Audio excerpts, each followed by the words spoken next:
they've done it for years. They had one. My wife used to eat there with her dad when she was a little kid.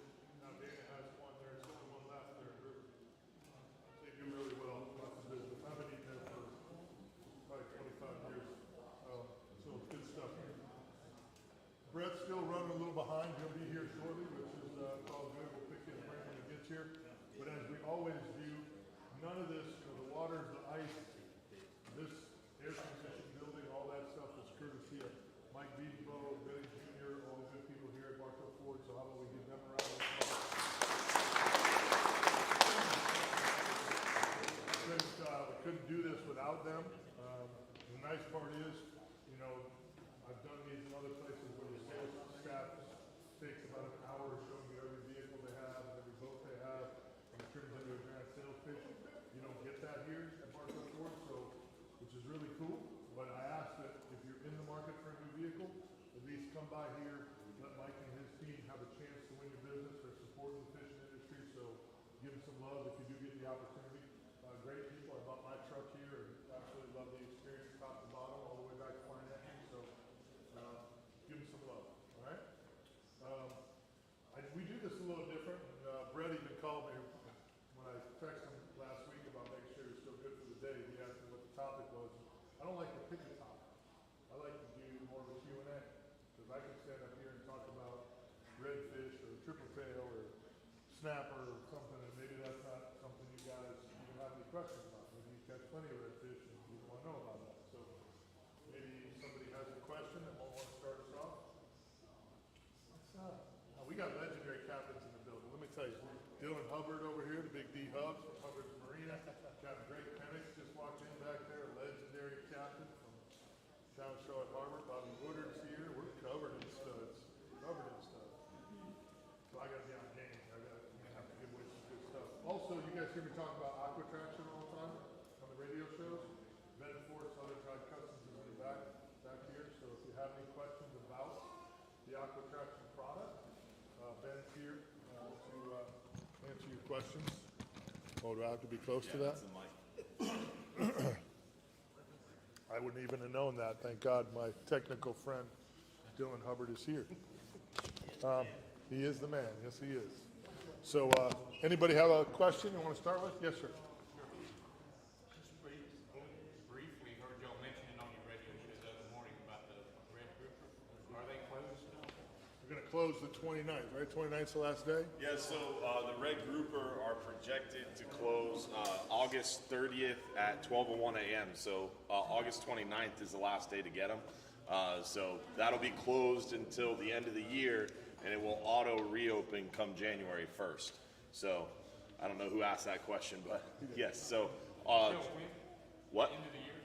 Until the end of the year. Now there is, I talked to the regional administrator, and he mentioned that this is all done on projections because of the way the laws work.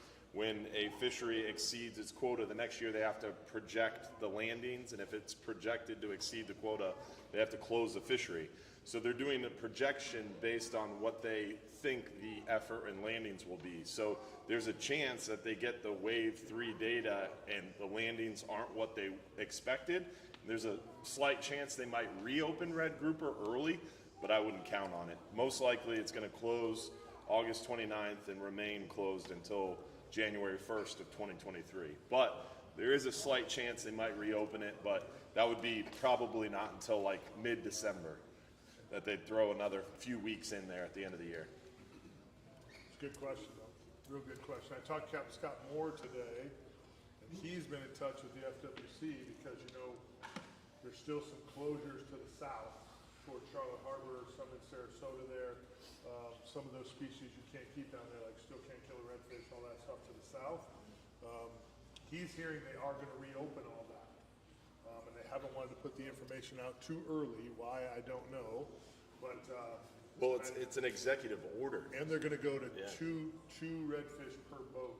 There's going to be new laws. So make sure if you're on the water, you looked at me like, that's disgusting. Make sure if you're on the water, you do your homework before you start filleting fish because things are constantly moving and changing, and it's a little bit crazy. 2 per boat. Yeah. they changed the vessel limits across the state. So FWC has been reaching out a lot because they want people to be aware of those regional differences. So with redfish, that's the model they created, those 9 management zones, I believe it's 9, and they're going to apply that management structure to other species.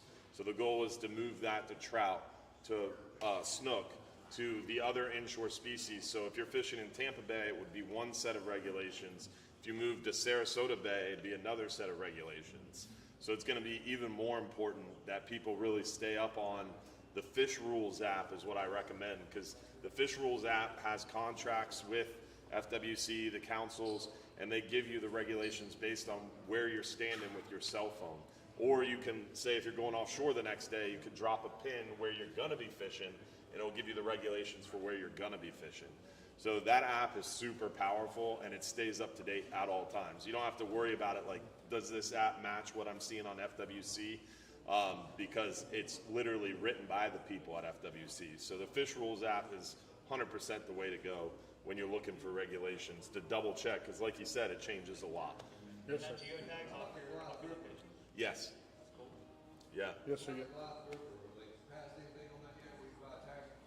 So the Goliath grouper issue has been passed. So your question was about Goliath grouper, and the FWC has been working on that for probably 10 years to try to open a season on Goliath grouper. And unfortunately, it's a very large, kind of cuddly creature that people seem to want to really overprotect. They really hit that fishery hard and decimated it, and now the fishery has come back. And there's a lot of Goliaths out there, and they've been wanting to open the season for a great number of years. But the long story short is it was a very belabored process, but they have approved, voted on, and passed a limited entry season for Goliath grouper. There's going to be, I believe, 250 tags issued, and that lottery is going to open after 2023. Sometime early spring 2023, they'll issue the lottery, and I believe off the top of my head it's around $50 to get the tag. I think you got to put a couple dollars in to register, and then if you win, you have to pay the full $50 to get the tag. And it's a very small window, very small slot of what fish you can keep. It's like 28 to 36 or something like that off the top of my head. Don't hold me to that, but just I know it's very small fish, and it's going to be very difficult to fill that tag, because I mean, myself, I wouldn't know where to go to fill that tag other than some sort of estuary, bridge, way up in the bay somewhere. It would be tricky to find that one that would fit that slot. But yes, to answer your question, they did open Goliath grouper limited entry, but it's 250 tags issued throughout the entire state. So basically, they did that just to shut us up. Well, in my opinion, they really wanted more, and FWC was pushing for no slot limit. They were pushing for like 500 to 750 tags, but when you have a lot of people that didn't want this to happen, dive organizations, some charter captains, environmental groups, they didn't want it to reopen. So they had a lot of pressure, and there was a lot of talks about mercury worries on these big fish, and we've been eating these fish forever. That's why the population got decimated. They were eating them. So it just, it got really political. And this is, in my opinion, a lot of people, I'm not happy about it the way it kind of came to fruition, but you got to start somewhere. And this to me is a really good step forward. Fishery's open, there's a season. So now from here, 250 tags issued, only 10 of them get filled because the slot's too small. What do they got to do? They got to increase that slot or remove the upper limit. They're going to slowly gain momentum, and I think it's a good starting point, even though it kind of stinks. To answer your question. I brought Dylan in for two reasons. One, he's obviously extremely knowledgeable, energetic, young, all this fancy equipment he set up. He's, my little digital technical guy. It's all good His stuff. little digital. But I really brought him in because he says what I should say, and that way I can keep my mouth shut on what I want to say and what I'm thinking, because it's not going to come out nearly as politically correct as the way Dylan does it. So it's beautiful. Yin and yang. Yeah, I just shut up and let Dylan do the politically correct thing and be mad over here. wrench my hands because I want to. And only somebody of that size can call you little. Yeah, exactly. It's my little buddy. My little buddy. Any more questions? Somebody got another question? Somebody? What was that app again? Hang on. Go ahead. One, the app we were talking about was the Fish Rules app. That's the one that uses your cell phone's GPS, or you can manually enter your location. Yes, sir. The new redfish regulation starts like early 1st of September, is that right? I think it is going to be 1 September. Yes, sir. That's as far as, and that's what spurred on the conversation with Capt. Scott Moore and I was that he hadn't heard anything. Like he called me, he's like, "Have you heard anything?" I'm like, "I haven't heard anything." So he's been pushing the buttons with the FWC who's who to find out, hey, what's going on? Why don't we have any information out there yet? And Scott was telling me there was a reason that they haven't blown it up yet. Most of the stuff that they do makes no sense to me. So again, you know, Dylan's going to. It's an executive order. There's nothing to say. Dylan's going to come. They should still be letting people know what's coming. An Dylan. executive order expires It doesn't. automatically. Listen, stop it. I got procedures for you. I'd still like to know. They should still get that information out there because the people in this room don't know that. Because you do, because you're involved in the fisheries, you understand how the game is played. That's fine. So there's like 6 of you that know that's how it's played. That's not really helping the anglers be up to speed. Well, that's what we're doing right now. The executive order expires. Fishery opens after September 1st. That's what we're here to He do. does a good job. Hey, look who it is, Capt. Norris. Hey, there he is. What's up, dude? How much fun was that? You made it. Yeah, no, I was Traffic is bad. You could either put me on I-4 or in like a casket full of love bugs. Either way, I'm killing myself. But yeah, I'm great. I'm glad you're here. Yeah, good to see you, buddy. I told you he was running a little behind, but Here's your mic. he's alive, so Yep. Sweet, perfect. I'm not going to bore you too much. I will tell you now we can do an official intro for Captain Brett Norris. You know, there's some certain guys out there. There's a lot of really good charter captains. There really is a lot of really good ones.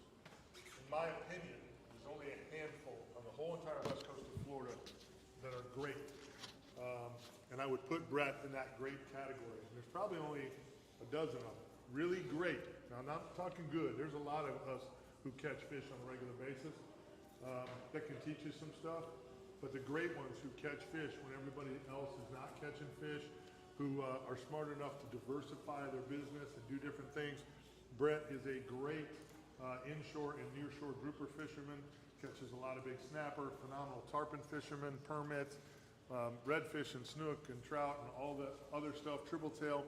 He really does a great job of doing it all and putting people on fish on a regular basis. So don't be afraid to ask questions and pick his brain because like I said, in my opinion, he's one of the top guys on the west coast of Florida, and we're super lucky to have him. He did drive all the way from St. Pete, so make him talk a bunch, so he's really tired on the way home. Captain Brett Norris, Rock Bottom Charter. This right here. And I We're saw talking stuff. you talk about good fisherman, little Mr. Watts back there. Yeah, well, he's always Being sneaking. like a young buck myself, and I'm still young, don't get me wrong, I'm 39, but I've been guiding since I was, 19 years old, I say? And we pulled up to a spot, the first time I ever fished a redfish tournament, and it was him and his brother sitting right there. And I was like, oh, man. You're in the right we spot. got this. Yeah, we might not win it, but at least we're in the right area. So, Exactly. Yeah, he's been like a Well, the room's pretty good guy to follow in my life, I would say. And The room- whenever you saw his name on the list of people you're fishing against, you're like, well, the second's not bad today, so we'll give it a shot. But yeah, my name is Captain Brett Norris. I'm from St. Pete. I've been guiding for like 20 years or so. I run a 25-foot Ranger and a 23-foot shoal water. So I kind of do a little bit of the skinny stuff and a little bit of the nearshore stuff. But like Mike was saying, in our area, staying versatile is probably one of the coolest things about Tampa Bay. Is every season we have, whether it be summer, winter, fall, spring, there's always something new and something different to go after. So, like I said, don't be afraid to pick my brain about this time of year, what you're looking for, what you're going after, and whatnot. And as you know, August is kind of our start of our peak redfish season. We're just starting to see some of the fish start trickling in, and it's one of my favorite parts of the season too, because My body hurts from tarpon fishing. Like my body just hurts. It's like, even though I went and did it yesterday in the rain, but still good to get those big suckers. Still quite a few of those around, but the redfish is pretty much my favorite fish to target. I'd say August, September, October, and then I start, do a little bit more snook fishing. I'd say October, November, December. But when it comes to that kind of stuff, there's tons of techniques you can do. I mean, there's a lot of like jig fishermen that I'm sure that are here. A lot of different lures that you guys can use. I use, just like I saw the car out there, the bull bay rods, a very sensitive tip, and that's kind of the tackle that I kind of like to use, something that I can feel, and with Power Pro and all the different kind of the brazen spider wires and whatnot come in, the feel now is unreal. So, but we'll get into kind of like some of the red fishing that we're doing right now. August, you're gonna have your hot days. So typically getting out early is one thing I like to do this time of year, although we're also fishing the tides too. So when it comes to like our tides, I like to fish moving water like anybody else does this time of year. The fish are slow, they're lazy, they're not gonna wanna chase bait. I use a lot of cut bait this time of year, and pretty much all year long just to get fish going. And I always tell people, like, a lot of guys like see a school of redfish, they wanna chase them down, but it's all about figuring out what those fish are going to do in certain scenarios. When you're seeing fish, you want to know, are they going to go to this point? Are they going to go to that point? Is the tide coming in? Is it going out? Is it falling? Is it basically where you're going to start your red fishing? I would say would be on the lower tides. Of course, you're going to be out. They're not going to want to be in this deep of water this time of year. The water's just too dang hot, and you're just going to kind of follow them in with the tide. Is there any kind of question that you guys had, like when you everybody like what's your kind of fish you guys like doing? What do you guys like to do? Don't make me sit up here and just blab. Is there anything like you guys like, man, I just go out there all the time and I just never get it done with this or this area? Yep, they're both new. When it comes to me, Oh, they did them both, yeah. like I said, the tides are pretty Yeah, much it didn't take them long and it looks much better. God bless you. Thank you. I would say Well, our majority of fish right Yeah, don't listen. 32, 34 inch range. We're getting a lot of those They were big back ones there. right now, which is really cool. in an So unmarked this is box. pretty much it. This is like Okay, the start well, of that'll do it.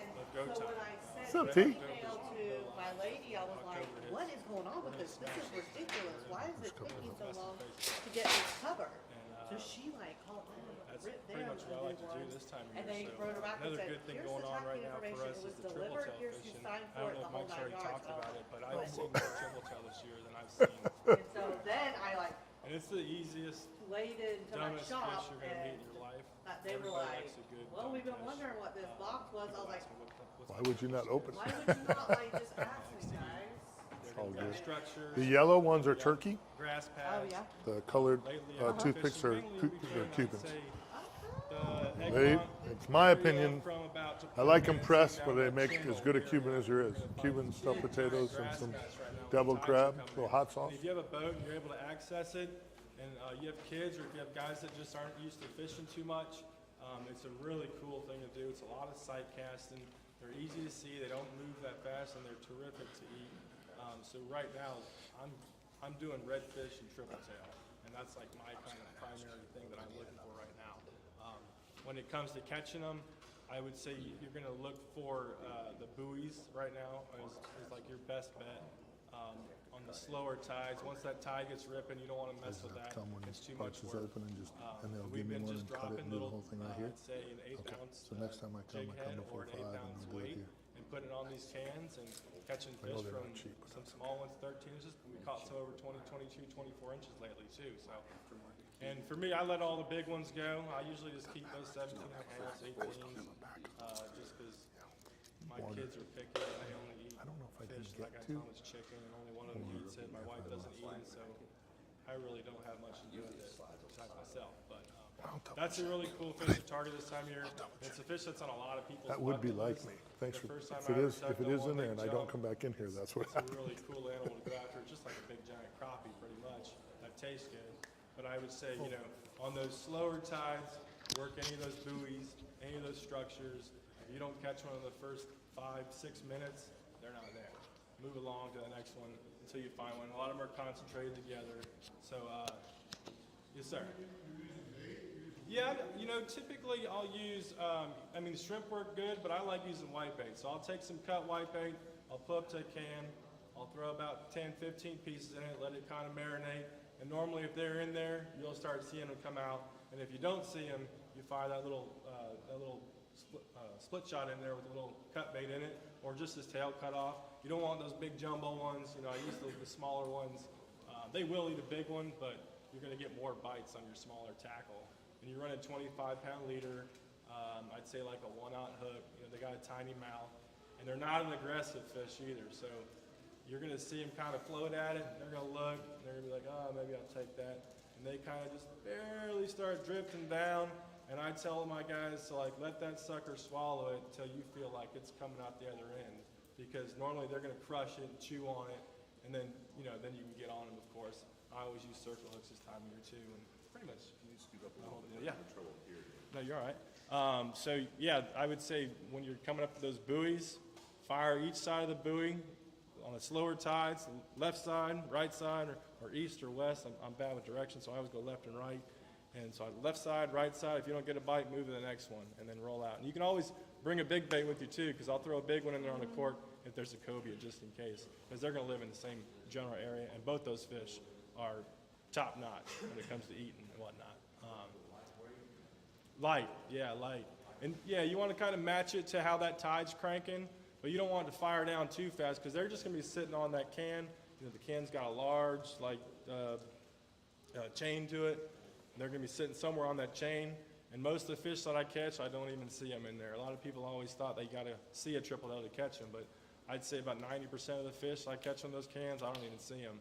And typically when you do get one in there, it's spawning mode right now, so you're going to have 5, 6, 10, 15, 20 fish in there some days. And it's usually, once you start catching the little ones, there's usually a bunch of little ones, and then the bigger ones are like wolves, and they're going to be back on some of the other buoys and structures and whatnot. So same thing with the redfish school. Usually you're going to catch typically the same size fish in the same school. But once that tide starts kicking, I'll kind of move off the buoys and get out of the cans and whatnot, get away from the structures, and I'll go find those big grass mats that come through the bay right now. And you can travel to this grass mat. There's garbage in there. There's 5-gallon buckets. There's lids. There's unfortunately a lot of people's trash, but that's where these fish like to hang out. And it's the same thing. I'm not really running the weights as much when they're on that surface like that. You're more kind of, it's almost like lily pad fishing for like a bass. And I can get from me to that chair in my tower. And you don't really need a tower, but in my tower, I like to stay up there and point them out to people. And I can pretty much say, okay, put it right here, put it right here, put it right here. And with that tide moving, you're going to be moving with it with your boat. So you're going to be able to fish a 2 and 3 mile section in 2 hours or so, and pick off all the big ones you want, and have some fun with the little ones too. So that's a pretty cool thing to do this time of year. I would go down the channel edge. Like I said, most of those grass mats are running through that rip line. So anywhere you're going to see that grass, you're going to be running all that for the most part. It usually does. Once you get to that side, somewhere it's 12, 13 foot of water, the grass doesn't move as good, and those fish aren't able to get in there and float with that grass and that current, and that's where all the bait fish are too. So they're generally going to be right on that edge typically, or right in those rip lines. Is where you're going to find the biggest grass mats. So when you say grass mats, you mean like floating debris? Floating debris, yeah. I gotcha. I mean, it's not just like floating debris. I mean, some of these grass mats, I would say, are 10. It's not like a offshore. You're not going to see where a We're not dolphin looking for would be. weed lines. Right. There's no like. This is like our poor man's weed lines, pretty much the inshore stuff. But same thing. Yes, sir. So free line of shrimp underneath your grass? Yep, you free line under there, and like I said, most of that's side cast in there. You'll see those ones. Those ones are typically be on the top of the water column, because 99% of the time you're going to see little tiny bait fish about like this big, and they're going to be up underneath that grass too, and that's what they're eating. They're eating that, or the thread fins too. They'll be all up in the thread fins as well. That's a lot of sight casting though, and another way to do it is take a cork. Put a cork with about a 5-foot leader. So I'm a big proponent on like long leaders. I've always used long leaders. Some people say it doesn't matter. I just like it. I feel like it matters. I don't know why, but I just feel like it matters. Plus, when you throw it in the bushes, I can retie it, and I don't have to tie it 12 times a day, but that's okay. But for the most part, yeah, those grass mats are a lot of fun this time of year, and I'd say all the way till about pretty much till stone crab season, which is October, when they start making that push out to the beach where you're going to find them on the crab pots and whatnot. But you better get out there early because people have learned that pretty quick nowadays, and they get picked over real fast. And you'll just, that $6 a gallon in gas, it's a long day if you don't see a bunch of them. So I like to stay in the bay right now where you can kind of work a lot more of an area versus running the beaches. A lot of the beaches you're going to catch some bigger ones, but you're going to catch, I think, more inside the bay, and it's not going to be picked over nearly as much as the beaches will be in October. So, but I think it's a 17-inch limit now, which is a lot harder than the 15-inch limit that it used to be. So catching keepers is not as easy as it sounds. You'll have your days where you're like, man, that was easy. 2 hours, you catch your 6 keepers, you go home. And lately, there've been a lot of little buggers, which is good for our next. I'd say next year we're going to have a really good year. This year we're going to have a good year catching. Next year we're going to have a good year eating. So right now, like I said, I wouldn't keep one over that 22, 24. Those are the mamas, and I like to let those ones go and try to be as conservative as I can. So, but that's like one of the big fish that I'm going for right now. There's still a lot of tarpon out there. I don't know if you guys like the tarpon fishing, but the crab tides, they're not over with, and it's a lot less crowded out there if you can get out there to the bridge. Last week the bridge was awesome. There was 2 boats out there every day, and crabs are flowing fine. The fish were eating like crazy. So don't be afraid if you still have the itch to get the old Silver King to try to get out there now. Doing a lot of shad fishing too, which I thought was boring my whole life until I did it this year, and I was like, we won the tarpon roundup this year, and it's the first time I've ever shad fished in my life. So I was like, it's actually pretty dang cool. It's something that I'll be doing a lot more because you don't have to worry about them seeing it. You don't got to sight cast to them. You just lay that big nasty dead shad or ladyfish or mackerel, and as long as they're rolling happy, you're going to catch some fish for sure. That kind of stuff right now, we're fishing more, I'd say, reefs and wrecks inside the bay. All public stuff. Most of the fish you're going to see inside the bay, I'm not even really catching around the structure. I would say if you're going to target tarpon this time of year, get on like a wreck and kind of sit. And you can either, if you have the technology, like a Simrad, like I got a Simrad, the side skin, all that, I can kind of see them. But if you don't, right before the tides change, typically you'll see a couple roll. And if you just lay those baits out, I use 4 to 6 rods at a time, lay those baits out and just hang on when they eat it because they're not very happy when they do. But that's a pretty awesome way to fish this time. A lot of shad got in the bait as well the last couple weeks. So those are like the main 3 I'm doing right now until we start seeing a better push of snook happen in our area, which I think should get better, but I think our red tide is still kind of waxed our area, my area being Fort DeSoto, St. Pete, still not seeing the numbers that we're used to seeing. Yes, sir. You know any grouper fishing inside the lake? Oh yeah. My kind of grouper fishing that I do, I mean, there's a lot of my guys that I know that they do, the trolling and they do the baits on the edge of the ship channel from the port all the way into the bay, in that 30-foot to 20-foot kind of stuff. I'm more of like a 12-foot of water, 15-foot of water kind of person. So I got my own little private wrecks. So I'm not going to give you my private wrecks, but I will give you like that. When those aren't happening, we'll get out there to the middle of the channel, mainly on the edges, and do just like you would offshore. The pinfish on the bottom, but just like the redfish, I do the same thing with the gags, where I always like to use the dead bait first, get the stink out there a little bit, and then you're going to start firing your pinfish and whatnot down. For me, lately, the incoming tide early in the morning and late in the afternoon has been way better than the outgoing tide. I don't know why, but that's just how it's been. And I've actually found a little nugget off of the Egmont Key Reef, which my buddy's like, what are you doing here? You look like a bobo right there. And I was like, well, don't worry about it. Just keep on driving, And you come in there with 4 big giant gags. Like, where'd you get those? And I was like, man, I don't know. But that's, when I do that, I use no weights. I load it with pinfish. And I'm fishing like 12 to 16 foot of water, sometimes 20. Trying to get right on those edges in the reef, on Egmont Reef, and I'm letting those baits kind of slide right down the rock piles. I don't want to be in the rock pile because otherwise you ain't got a prayer if that fish eats it. So normally I want my baits to slide right down the side. And you'll know if the gags are there around here in that shallow water stuff, because if your pinfish heads straight down and you head straight back up, something ain't right. And I'm a big proponent in changing my bait a lot. So when I go out, I'm bringing 5, 6, 7, 8 dozen pinfish, and I'm flipping baits like that. If he don't want to go down, you can make him go down, of course, with a weight if you don't have a lot of bait. But if you got enough time and or you got some pinfish traps where you can catch a bunch of pinfish, switch those baits out. Like they want to see that thing cranking. And same thing with snook.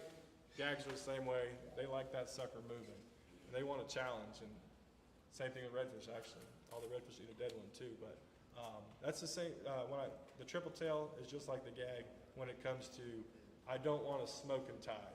I want the end of the incoming or the beginning of the outgoing or even slack. That's the window that I'm going to fish. And outside that window, I'm gone. I'm going to do something different. Grouper. Yep, that's what I'm saying with the grouper. Yep. Beginning of the incoming, beginning of the outcoming, or end, that doesn't matter. As long as you're not right in the middle of the crank. You don't want to be in the middle of the crank.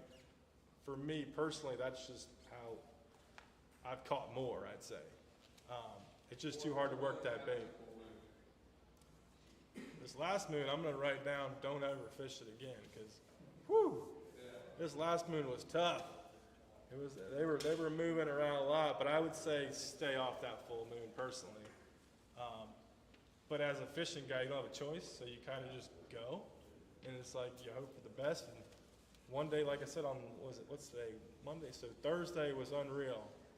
Friday was terrible. So I don't know what happened between Thursday and Friday, but I was in the same area, and I was somebody's hero, and somebody probably called a different guide the next time. So you can't win them all, I guess. But yeah, like Mike said, you try to stay consistent as much as you can, but it is fishing, and you better have some good jokes on those days. And I'm running out of material, so yeah, it's been fun though. Go ahead.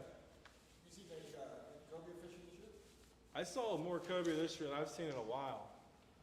Now this was more like June. There's still plenty of them around, I would say. When I say plenty, I mean you're going to run into them more often right now than I'd seen last year, I say. But this year I saw 3 different groups of fish with over 25 fish in the school. And I've never seen that before in the bay. So I think our cobia fishery is getting better. And the size and the class of the fish was 40 to 60 pounds, I would say. So a lot of good class fish. So I think over the next couple of years, we're definitely going to see a much better, much more improved cobia fishing. We used to, when I was young, I would say when I was in my like 15 to 18 years old, you could go off a flat and we would chum hard on the outside of a flat, bring the stingrays in, whether it be like Vinoy Flat, Picnic Island, Wheaton Island. You get on the outside and you could chum the stingrays in and they would come right to you. And I just haven't seen as many on the flats as I have on like the structure. Where I saw the big schools, the most I saw was at Egmont Key on the north end. There's a reef right there. I saw them on the south end one day, and the Skyway Bridge, that's where I saw those 3 giant schools of them.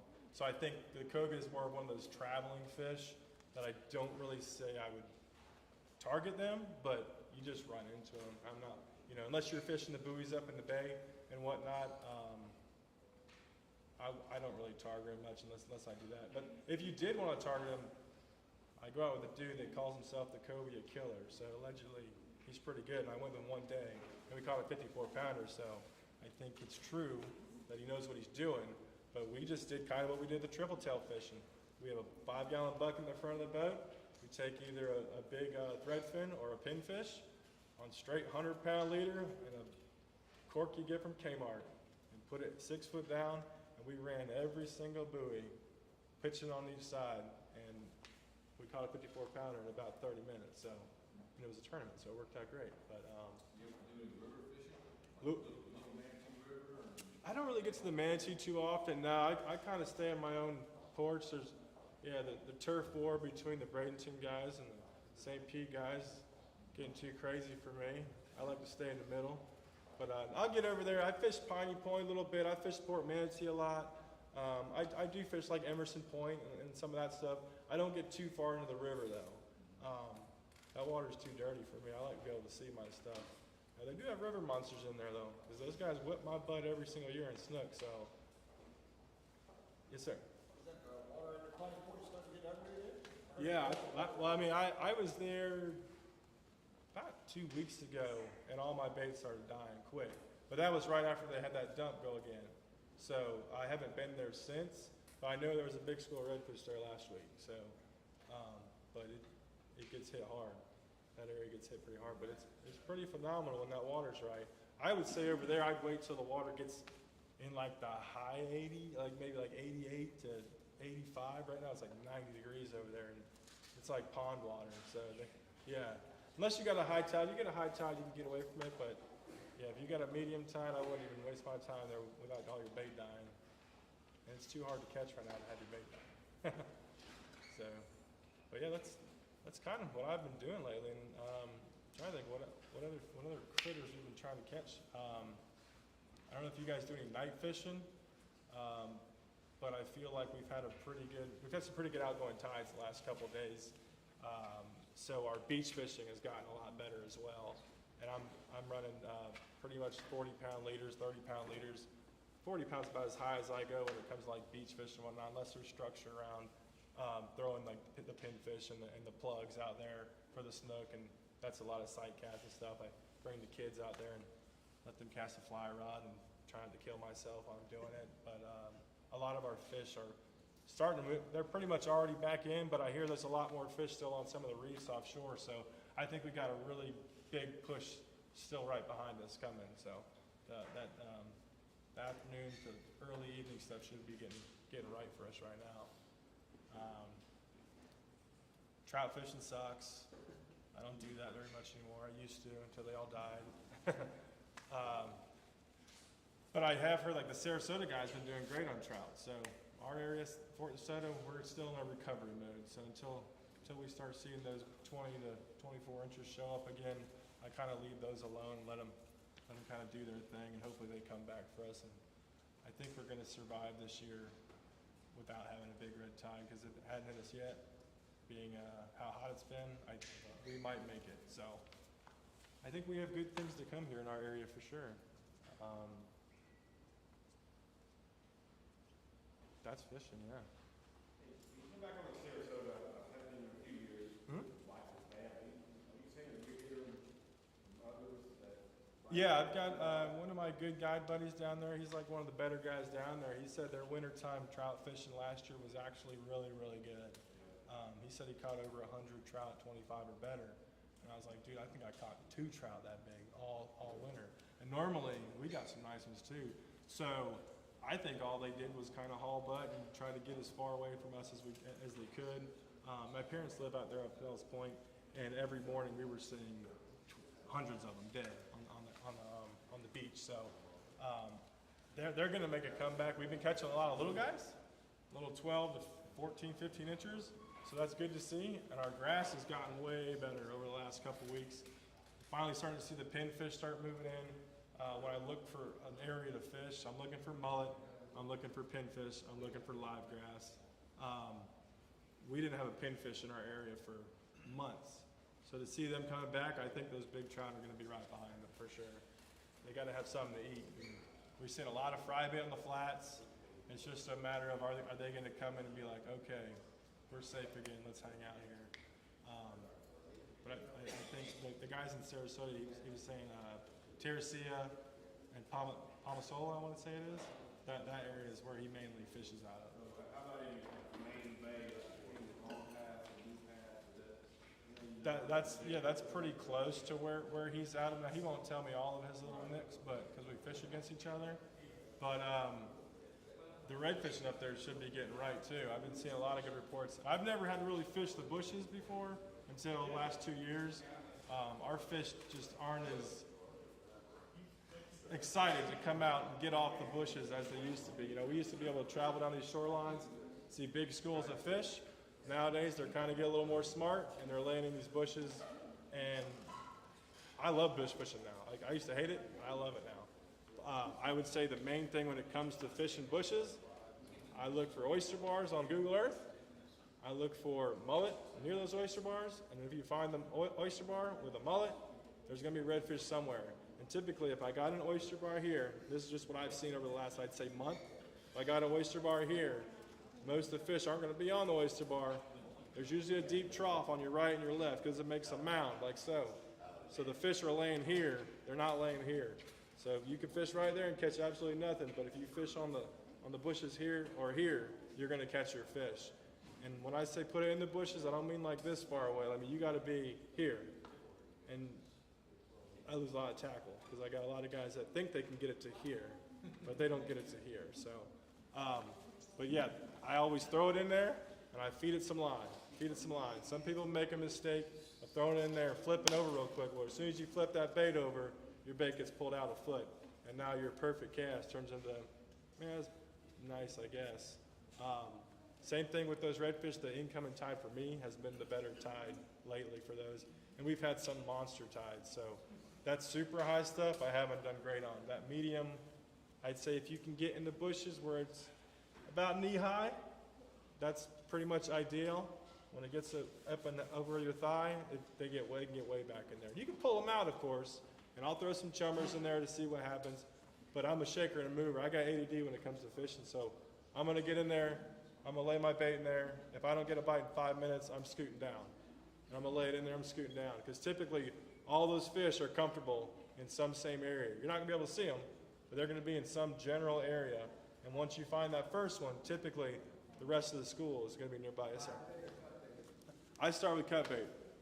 And then mainly reason I do cut bait in there, like I would say like a lot of people do, is the live bait can run out.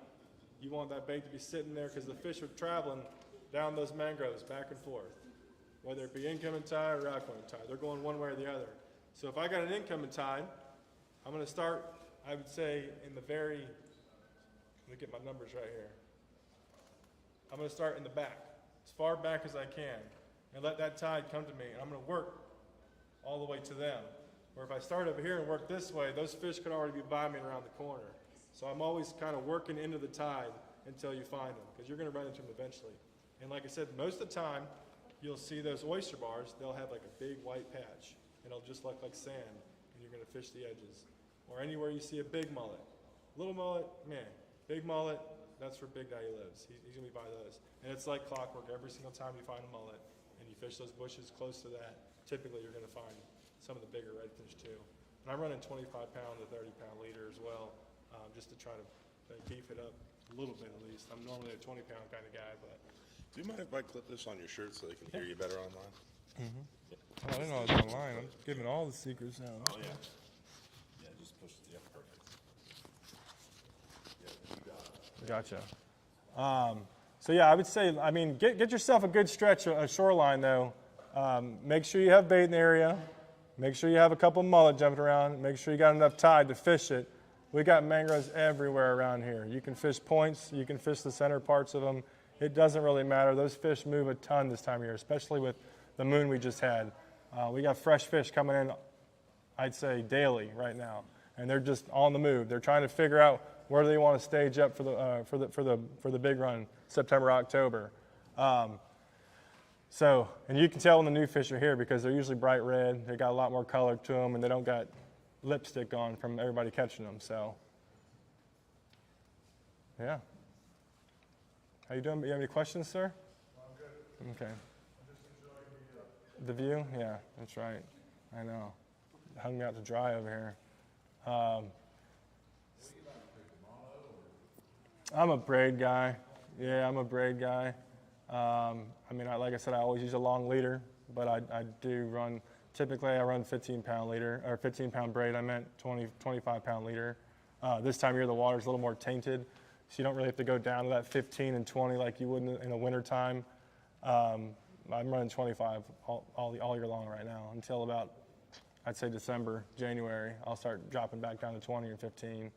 And I'm getting some pretty good reports too out of the Johns Pass area and Johns Pass area as well as Howard Franklin area of a lot of tailors showing up. So once those tailors get showing up, that's easy money right there. Those ones I'll throw 15 at. And out of my tournaments, I'm always running 15-pound leader in tournaments. Just you're jig fishing at that point. Cut bait, they don't care though. Your leader's laying on the ground anyways. They're not going to see it. Plus, you want to have a little bit of beef to get them out of the bushes and whatnot. And like I said, you can go up to 40-pound leader if you wanted to. I mean, ideally, if I had 1,000 rods, but I only got about 30, I would have some with 40, 50 pound, and I'd have some with 20, but when you're going, it's hard to do everything in the same day in a 4-hour period. But 25-pound leader, you can handle them. They're not that smart. Once they eat it, they usually come out. The snook's going to take you back in. I've got one snook that I've been dealing with. I've hooked him 3 times last week, and I still haven't yet to get him. And I've had him jump 3 times. I jumped in the water once for him, and I still haven't got him. So I got a tournament on Friday. He's going to get it. Yeah, I'm coming with the big stuff on Friday. He's going to get it. But 37-incher too. He's a big old boy. I had my hands on him one day. But that's one that I'll need a little bit more beef to. I'll step it up for sure. But moving around is a lot. I like to move. Like some people like to sit with their cork out in the middle of nowhere. If you're not catching stuff, get out of there. Yeah, go try something new. Like that's the biggest thing I can tell people is like, man, why didn't you catch anything? Because you sat in the same 100-yard section for 6 hours, dude. Like something might come along there, but I couldn't do it. I can't do it. Like I just can't do it. I'm a shaker and a mover. I'll spend the gas, unfortunately. So he knows I run up to do his tournaments and run right back home. I'll go all the way from the Gandy and then head back to Egmont. And next thing you know, you make $4 on that trip. But caught something cool at least, yeah. Created memories. Yeah, so I'm not afraid to shake it and move it. I'd say our area's going to get pretty good here pretty soon. We're getting, thank God July's over. That's all I'm saying. Because, whew, that was rough. Colder months. Yeah, although right now they're doing pretty good on them. A lot of guys are catching them just like you would on, same thing myself, like you would catching a tarpon, chunk baiting them. You're going to go through some growing pains doing that because you got to know when that sucker eats because he knows where to go. You're going to find your rocks, and typically I'll mark a rock that has a good little shell on it, anchor up in front of it just like you would offshore, and you're going to chunk bait them, feed it back to them. Once you start getting those ones to eat some of those chummers, you can fire one right back. Same thing, free line it, pull it. I'm always pulling it. Like I want it to be as slack as possible because you want that bait to float exactly like one of those other baits that you're firing down there. Once you get a bite or two, then you can switch over to those pinfish where you're not having to dirty your boat anymore. But sometimes it takes, I'd say, 10, 15 minutes to get them going. You want to get a good little mix going down there so they know they got some free before they get some steel. So I'm not really much of a troller, but I heard that chunk's good. I'm going to try it this year. That's my goal this year is learn how to troll the bay a little bit better than I ever have. But I'm big on free lining and getting my butt kicked. I'd have bigger words, but I'm man right. Yeah, I mean there's some big old reds on the beach, but those ones are typically around that structure. I haven't seen, I'd say, them push in as much as they should, but right now is the time that you're going to start having a shot at like a Blinds Pass Rocks or John's Pass Rocks. You're going to find them coming in there pretty soon here because they're going to want to eat. They're going to be coming down the beach or from offshore, and a lot of those are structure based. So fishing those rocks and any of those jetties, you got a shot. And same thing with those grouper and the snook is you want to have that bait either super lively or super dead. You don't want to be in between. You either want to be totally dead or totally alive. In between is a no-go for me. But I haven't really done too much nighttime red fishing besides like docks and whatnot. The dock fishing inside of Passive Grill is always notorious for holding pretty good sized fish at nighttime. So, yes, sir. I've done better on the cut pinfish the last couple of weeks. We use a lot of white bait too, but I kind of match the hatch of my area. So if I'm seeing fry bait in the area or if I'm seeing pinfish in the area, that kind of determines which one I'm going to fire more off on. Typically, if it's a school, you're going to get them going little bit better with the cut whitebait because you got more of it and you can feed it out a little bit better and it can get the stink going a little bit stronger, and then cutting all the pinfish up. The good thing about the pinfish is you can launch that sucker 12 miles. So if there's spooky fish, like tailing fish, I'd cut pinfish all day long. Bushes, cut pinfish. It's just easier to fling in there. Cut his head off, cut his tail off, use that middle piece, and it flies 10 times better. But it also flies in the bushes 10 times better, so be ready for it, because it goes, yeah. They do, yeah, absolutely. God, our birds are horrible around us, but no worse than the dolphins, though. So it's always good when you have your guys on your boat and they're like, you know what? Look at that cool dolphin, and you're like, God, I want to kill that dolphin right there. That's the one too. He's got that one with a little broke tail. He's the one that rips all your snook's head off. So, yeah, we do have a dolphin problem. We need a couple more aquariums, I think.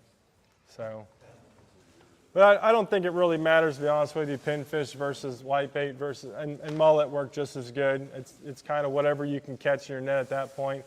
The other day, all I did was shadfish with tarpon, and I came in and used shad, little chunks of shad, and I didn't see a difference between the shad versus the pinfish versus the whitebait.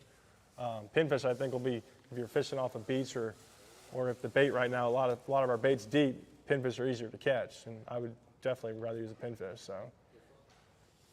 Oh yeah. Oh yeah, you're going for Shaquille then. Yeah, you're going for the real deal one.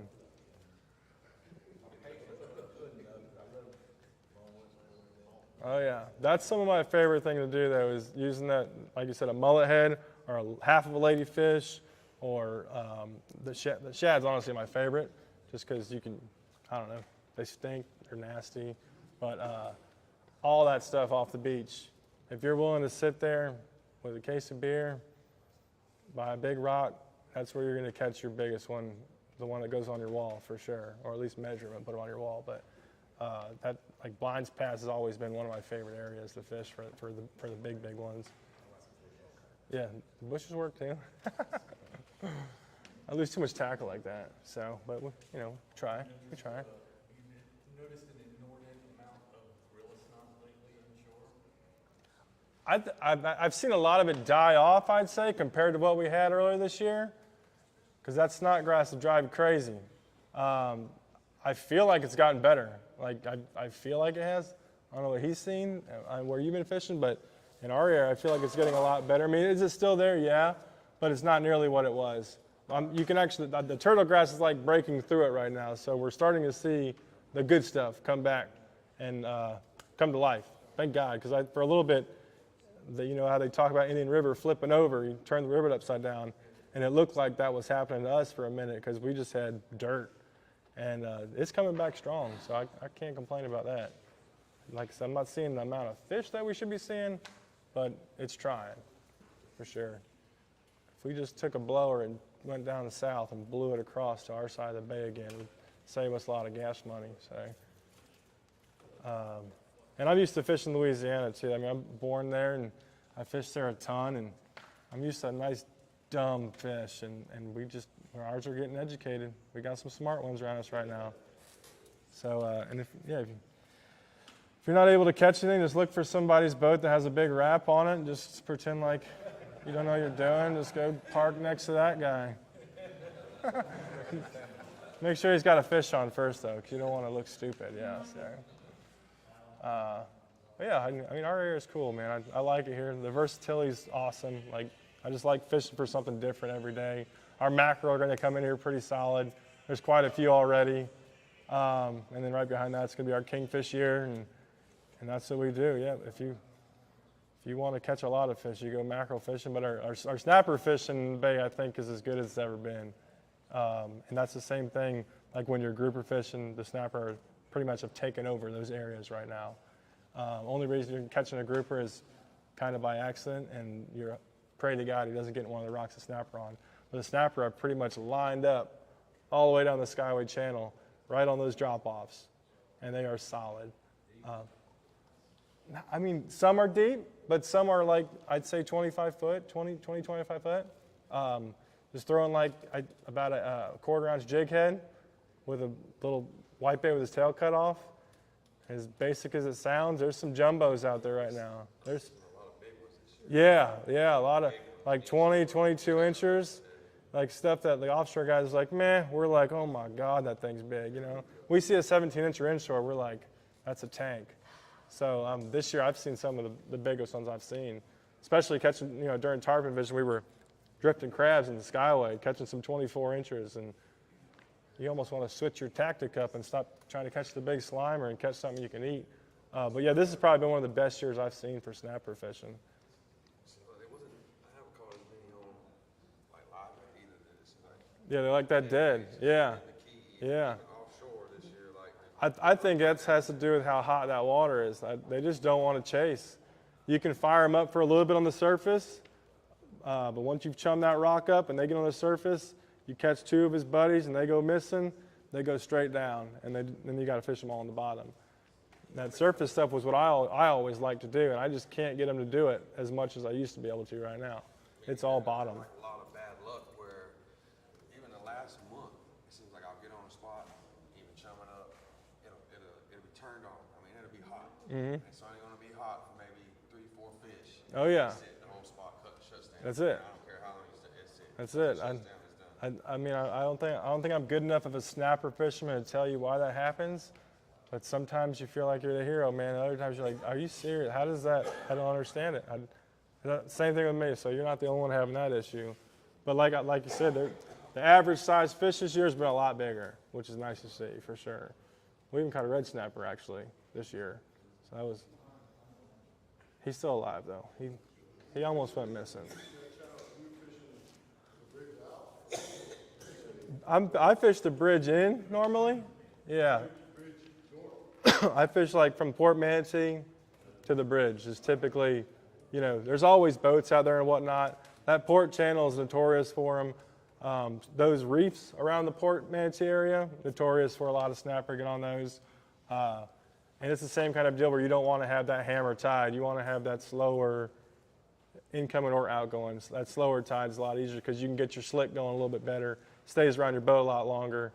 It keeps your bait kind of floating nicer and keeps your bait in the strike zone a lot longer too. So, God, you make me uncomfortable. This is what it's like fishing with him too. You're like crushing him, and you look behind you, you're like, God dang it, here he comes. Yeah. And he's like, why is that guy got all the birds around him? I was like, I don't know, because I brought more bait than you did today, I guess. Yeah.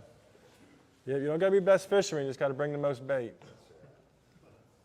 Well, so, yes, sir. How often do you leave the braid on your reel before you release the motor? Oh, man, I'd say 4 months for me, typically. But you can flip them, you know, flip one to the next one. But like this time of year when I'm fishing those bushes, I usually go about 1 month because you go from 250 yards to 100 yards real quick with the right people. Yeah, I've noticed it deteriorates too. Yeah, and that's all about if you leave it in the sun or if you don't wash it off good enough too, because that salt water eat that up and it'll dry out. But I've had some of mine I've had for a year, and I don't see a huge difference in it. Casting wise, I see a difference in it. Yeah, you know, it starts sticking a little bit, gets a little bit fluffier, and then it's harder to cast, and that's when I would switch it. But we're poor, man. We're poor. Poor guides. We try to keep it on there as long as we can. But yeah, I don't. If you don't fish every day, I think you can easily last 6-8 months, no problem. Yeah. You just don't want to, you know, with your spool and your reels, you don't want it to get down halfway down where it just gets harder to cast. That's pretty much where you're going to run into. More harder to cast than the actual stuff going bad. And I just use, I'm a big, like, I'd say I use 3000s a lot. That's like my style reel. My charters, I use 4000s, but me personally, I use 3000s. Some of my charter guys reel backwards, so it's, yeah, you can't be giving the little stuff because they're going to get broke off. So we try to beef it up just a little bit. So if you ever call me up and say, hey, I'm really good, I'll bring my good stuff out. No, it's all good. It's all the same stuff. It's all the same stuff. But yeah, man. I know the first guy ever came up to me and did one of these events. He started talking my ear off, whatever. It's cool, it's fine. He's saying I've never caught a snook or a trout. I'm like, okay. And he called me up and I said, let's do this trip. And I said, okay, cool. Let's take you out on Thursday. And I did a thing on a Monday, took him out on Thursday, and it was blowing like 100.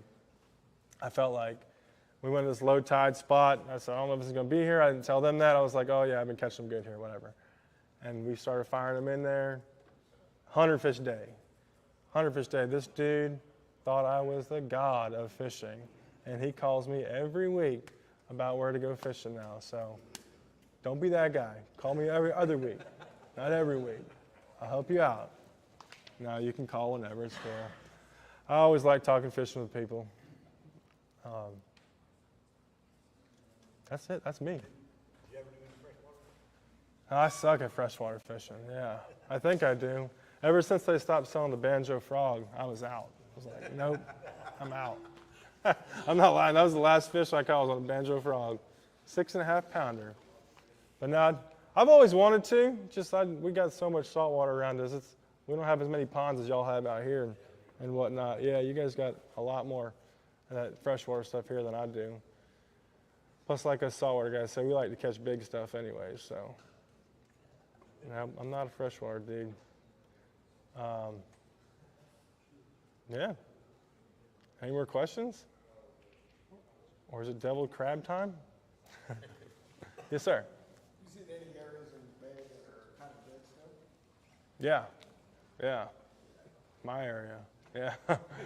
Like Tarpon Key, I'd say that area, I'm not going to say it's like dead, but the fish know something ain't right because they're not showing up like they used to. I bet there's some flats where there's bait. Tons. Yeah. But there's no fish. Right. Oh, yeah. Like 275 right now, and that's like my stomping grounds. 275 should be riddled with snook. It should be everywhere. I have not seen one fish there. And I can't really tell you why. I tell some of my buddies, I think there's something in our sediment still that's like, they don't like it. There's something wrong with it right now. And yes, sir.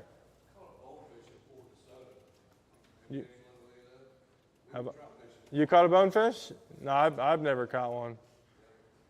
Yeah, I've heard of the guys in the FWC seine netting them before out there in Bunce's Pass when they're trying to seine the trout, when the trout used to get out there. I've seen one before, but I've never caught one. But I'm not a shrimp guy either, so I'm a whitebait guy. Yeah, I do a lot of like permit fishing, and that's the only time I'll ever use shrimp is permit or sheephead or even those snappers sometimes. But inshore-wise, too many damn pinfish in our area. You go through $40 in 2 hours. So I like to catch my bait. Yeah, we got some cool stuff though around here. I've seen some weird stuff. Saw a lot of big manta rays this year. That's something you don't see too often around here, like the big ones too. Seen a sailfish before in Egmont Key. Seen a great white one time. Saw a big tiger shark this year. That's not what I wanted to see. Are you seeing more sharks? What's that? Are you seeing more sharks? Oh yeah, there are a lot of sharks out there. Now right now you're not going to see as many because the tarpon season's kind of winding down. But off the beach, off Bunce's Pass, there's a ton of like spinner sharks, about this big sandbar sharks, spinner sharks. There's hundreds of them. What's that? For some reason, I think it's always been there, because I've been there shark fishing, and it's like they've always been there. Yeah. I think there's got to be some kind of migration going on right now, though, because normally there's like, I see 4, 5, 6. This was like hundreds. This was like, looked like redfish coming down the side of my boat. I almost flipped around, but it was all sharks. And we had that migration every year. Yeah, oh yeah, that's the crowd pleaser. Yeah, they love them some sharks for sure. And then you see everybody swimming, and then you got to catch one and hold it up so they can see it, get them all freaked out. But this year I saw a lot of big sharks during tarpon season. Not like to scare you from going to swim or nothing. I wouldn't worry about it because most of the big sharks I've been seeing are in the passes. But on the beach, for the most part, it's those spinners and those sandbar sharks.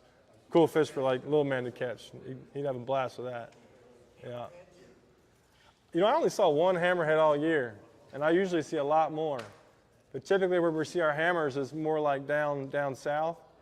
And this year I didn't see that many. And I was out there a lot of bulls, not a lot of hammers, which I'd much rather say a hammer than a bull shark. At least you feel like you could grab onto his thing if he tried to get away. Bull shark, you just slit your wrist right there and call it a day. But no, shark fishing is cool though. I used to do it a bunch, and once I caught my first tarpon, I was like, nope, sharks, nothing. I'm going tarpon fishing. That's what I want to do. So, any more questions? Comments? Tell me who you like. Who's your favorite captain? No? Yeah, that's right. We'll put you on the fish, dude. Sometimes. What's your favorite bait for redfish? I think, yeah, we talked about like the cut pinfish, cut white bait, cut pinfish. Favorite artificial though? Oh, my favorite artificial, man. If you had to choose one Man, artificial to go fishing. I'm by myself, artificial. What time of year we'll go with? Hot? It's getting specific. Yeah. So we'll say this. Summertime. If there's bait around, what's, now we're getting somewhere. See? Yeah, I know. I would say hard bait. I'll go with hard bait and soft bait, and both of mine are going to be a mirror lure. Mirrodine. You can catch trout, snook, redfish, guaranteed. Mirrodine. The soft one is my favorite one, actually. Other than the fact that they smash it so hard, they rip that little wire in the middle of it. It's bar none. Doesn't matter what color it is. I've always liked the gold one with the little black head. It's gold flake black head, but the greenback one works great too. That's a match your hatch. Are you going to be around pinfish, or are you going to be around whitebait? Around whitebait, I'm using the shinier. Around pinfish, I'm using the darker. When it comes to an artificial, as in a jig, I am a golden bream. I'd say golden bream is like my go-to color, personally. I used to use purple a lot, but golden bream is probably my favorite one out of all of them. Golden brim. What color is that?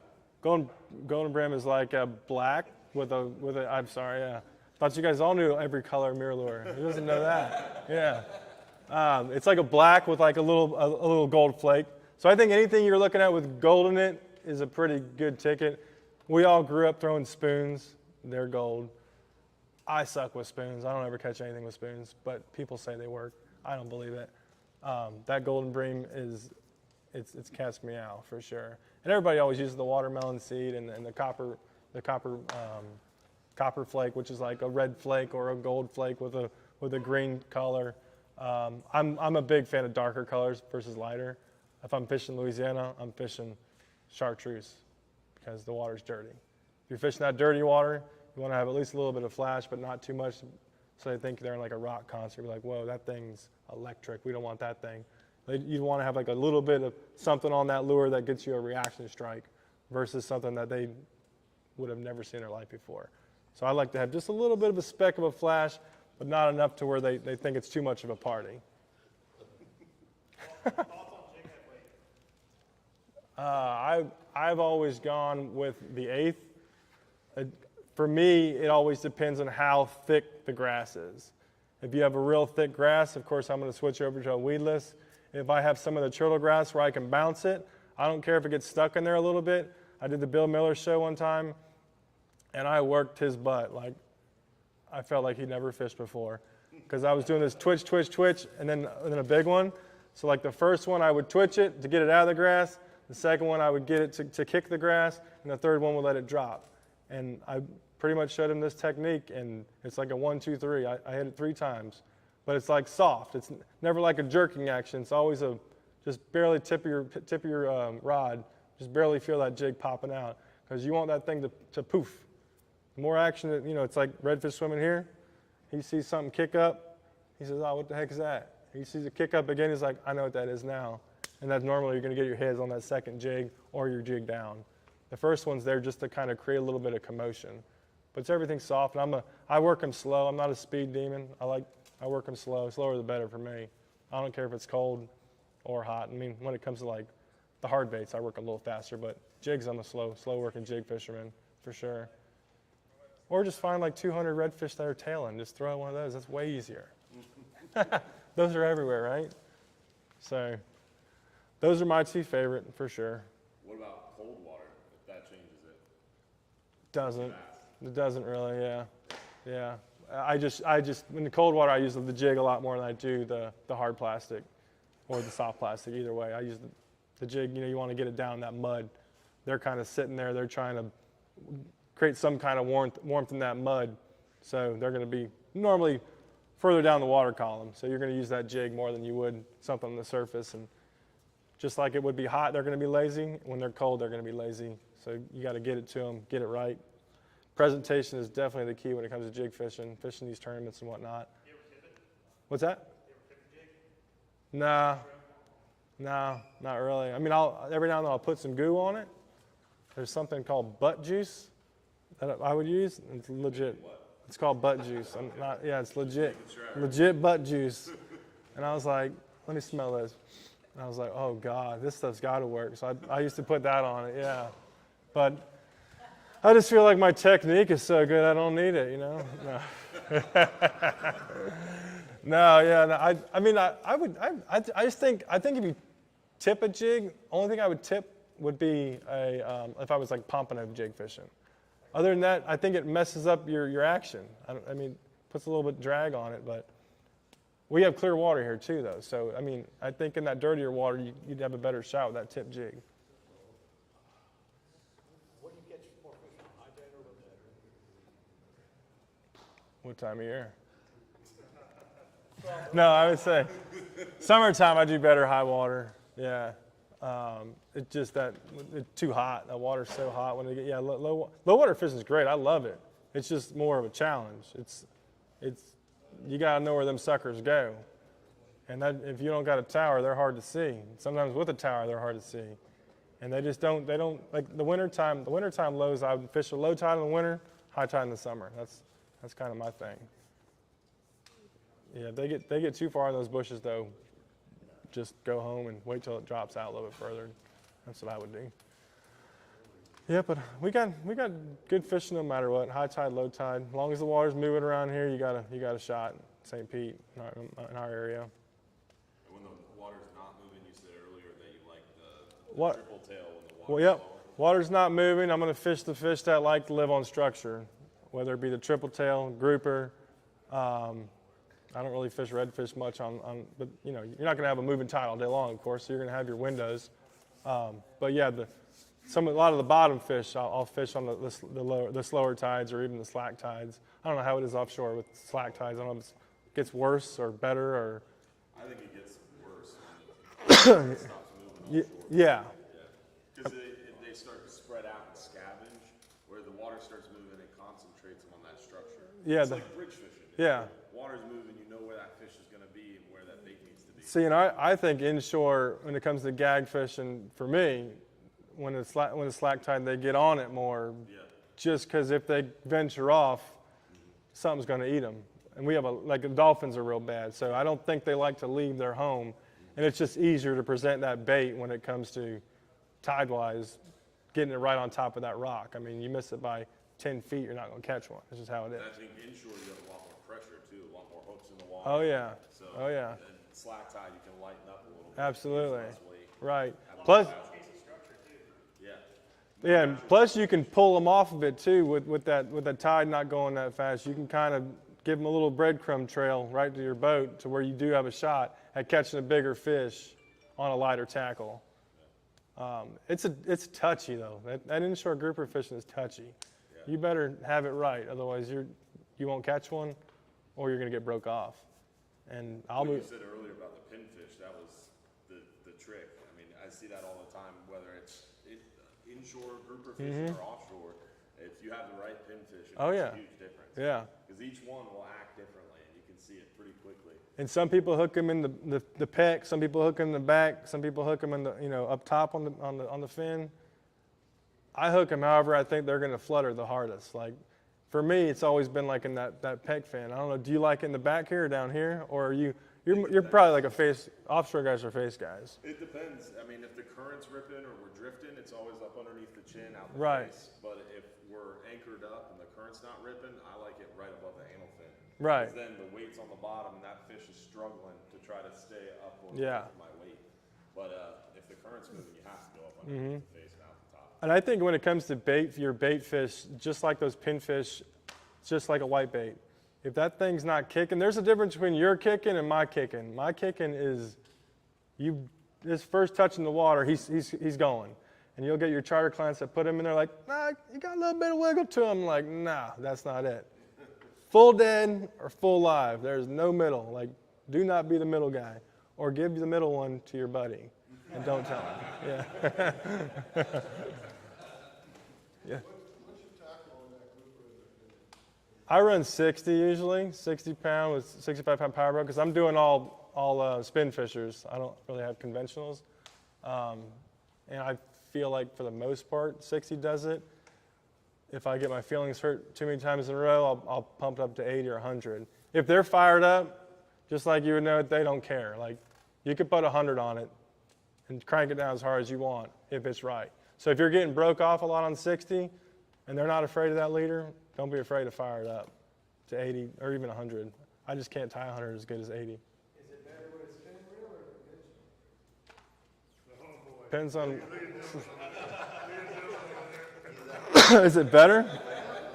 I think it probably has to come to which angler you are. So for me, I like spin fishers. For him, he's used to it. His life was righting. I don't trust people who are right-handed. They're no good. Real left-handed. They're like, but I'm right-handed. I said, well, which one's your strong hand? My right one. Well, pull on him with your right one. That's what you're supposed to do. But it's however you're born, though. So, you can tell the guys that come from like Minnesota or the Bass guys when they get on your boat quick because you're like, oh, God. They make you switch your rod over and reel right-handed, which is fine. We do it. But I can't help you at that point because I cannot reel right-handed. I feel just lost. But, yeah, I think either way. When it comes to like pitching and flipping, I like spin fishers, but I'm used to them. So, plus I would probably bird's nest all his, and he'd probably kick me off his boat. I think it depends on your application. Inshore gag fishing, when you're fishing those rock piles, like he's saying, light tackle, presenting that bait, a spinning reel is going to be easier to cast. Because you got to think about casting a conventional reel. If there's a 4-ounce weight on it, I can cast it a mile. If you free line a pinfish on that thing, it's pretty hard to cast it any sort of distance. So really, the spinning reel would probably be, if I was fishing a rock pile like he's talking about in the bay, yeah, a spinning reel is going to be your best bet. Trying to get them up and away, but it's not going to have the same power. If I'm bottom fishing offshore, it's always a conventional. Yeah, I'd agree with that. Plus, if you got a spin reel, though, I feel like it's easier to pitch in there faster than your neighbor, too. So, like, the faster you can get in, because when that bite's happening, you got a 20-minute window, and you better take every piece of meat out of that rock you can before it's done, because it's a light switch. Inshore gag fishing probably the same as offshore. Once you start hair lipping a couple of them suckers, they go down there and grunt and tell their buddies, I wouldn't do that if I were you. And your buddy can end your good bite real quick. I've just always done that spin fisher stuff, and it's just because that's what I like to do. I like to rip his head off like when he eats that thing, like to lay it to him, which you can do that way, like this way, But I'm just not very good right-handed. But now with all the new ones like the Talicas and the Tiagras or whatever they are, the high-speed ones, and they're light, those things are pretty killer. I'll do that. And those jigging rods and stuff, that's pretty cool. Yeah, inshore stuff though, just keep it simple, man. You just got to keep it simple. Long leaders, I'd say 6-aught hook is plenty. If you're getting a lot of double hooks, I move up a little bit and throw a 7 on. I try to get away with the smallest hook I can. It doesn't matter where I'm fishing. I usually use 1s. I try to match to the bait sometimes too, but I feel like the 1-aught and the 1s for me, I do just as good as a 2 and 3-aught. And they're smaller, and I like to at least feel like I'm going stealth, even if I'm not going stealth, Now you have like two, 3 hooks on at a time. 2 hooks. You're going for. Dead bait fishing, You miss the first one, you're going to get the next one. Yeah, which I would too. And yeah, dead bait. the double snell makes a big difference. Oh, yeah. But, I mean, I've even done that inshore, but I think there's a big difference between offshore fishing, where you gotta remember the deeper you go, the less light there is. And then inshore fishing, shallow water, how many hooks those fish are seeing. The pressure, the number of hooks, the fishing effort is higher, so you have to be a lot more stealthy. And I think that's what it comes down to inshore. is Absolutely. Keeping it simple and using long leaders, getting that braid away from the hook, and that natural presentation is key. That's it. I'm a big proponent on presentation is your key to catching more fish. Like the more real it looks like, the more it floats down the current in the right direction, the more you can hit that eddy. Just like when we crab drift tarpon. If you got the wrong drift, your buddy next to you is going to make you look real stupid real quick. If he knows how that crab's working around that corner. It's the same thing with snook fishing. It's the same thing with red fishing. Figure out how that water's moving. You can tell by the ripple usually. One's going to be slick. One's going to have some ripple. You're going to feed it right down that edge. Inshore wide, it's going to be a little bit harder because you're only in 2 foot of water. But yeah, presentation, keep it good. Long leaders, light tackle. That's my tip of the day. Put it on a t-shirt. Anybody want to win some stuff? You could be a little more, you guys could be a little more excited. Just a little bit. First place, if you get to wash my truck. Yeah. Bring some stuff over to you, Mike? Probably gonna do those hats first. Hang on 1 second. Let me grab something.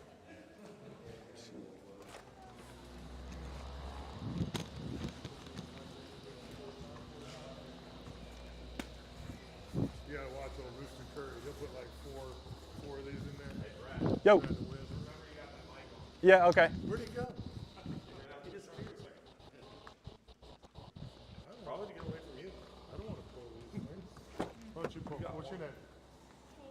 Kate, nice to meet you. Got Mike. You wanna pull one out of there? You make friends? Wanna make a friend? All right, make a friend. Read it for me? That would make you a friend right there. Yeah, Jeff too. Jeff here? Oh, there he is. Good job. All right, you ready? Yep. Make 2 friends.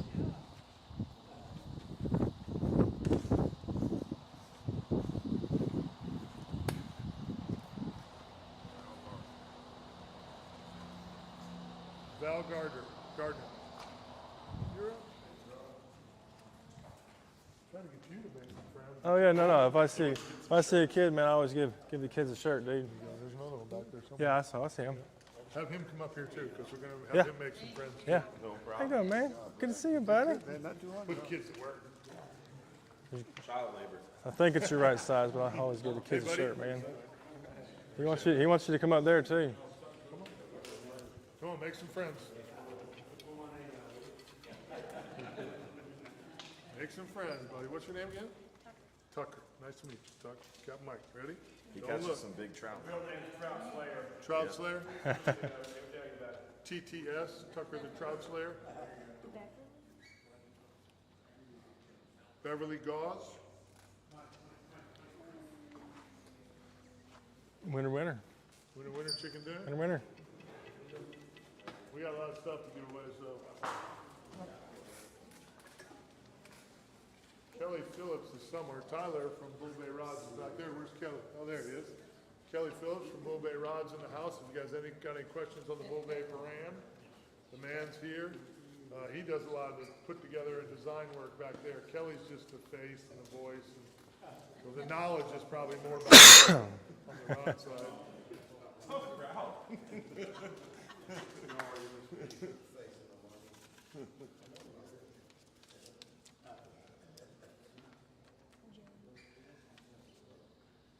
Joey Murphy.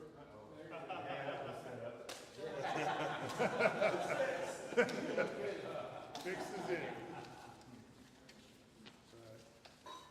Coming back to you, buddy.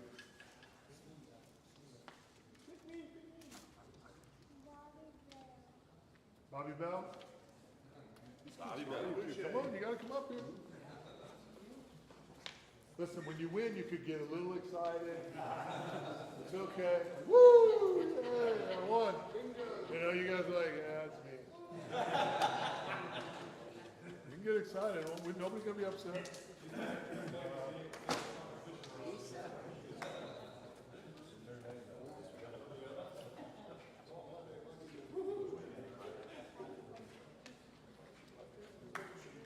I got you.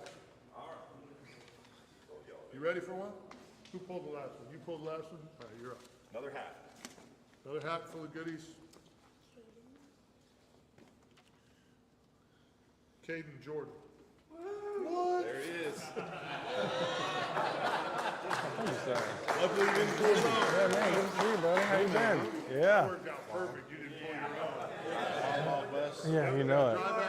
Got a dry bag full of goodies. My buddy Ben Ford know, was here with sometimes Aquatraction. There's some Aquatraction stuff in there. Somebody said Hubbard's something. hats. I'm running out of things all to kinds talk of about goodies. here, but it's just cool. You ready? Now I know you can't pull yours. If you pull yours, Yeah. you'll really be in trouble. What do you like? What tie do you like? Yeah. Where's your favorite spot? You might. That'd be great. Sure. Yeah. Chuck Man? No. Moyer? Moyer it is. Yeah. Which I saw you guys got some new stuff coming out, huh? Yeah, we got We got another dry bag full of goodies. Yeah, I got a little. I'm probably gonna switch over to. I don't know which one to switch over yet. What do you like better? Like between like the Banshee and Come on, the Trout Sniper Slayer. one. So I've got the Sniper and the Assault right now. The Assault, I feel like I keep